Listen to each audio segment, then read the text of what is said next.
లోకమాత పల్లగడుల పరమేశ్వరి జగజ్జనని జగన్మాత భవాని భక్త చింతామణి భ్రమరామ శాంభవి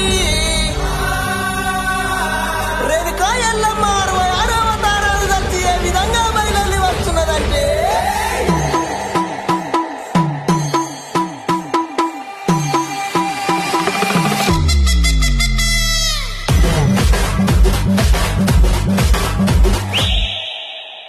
అఖిలాండ కోటి బ్రహ్మాండ నాయకి ఆది పరాశక్తి లోకమాత పల్లగడుల పరమేశ్వరి జగజ్జనని జగన్మాత భవాని భక్త చింతామణి భ్రమరామ శాంభవి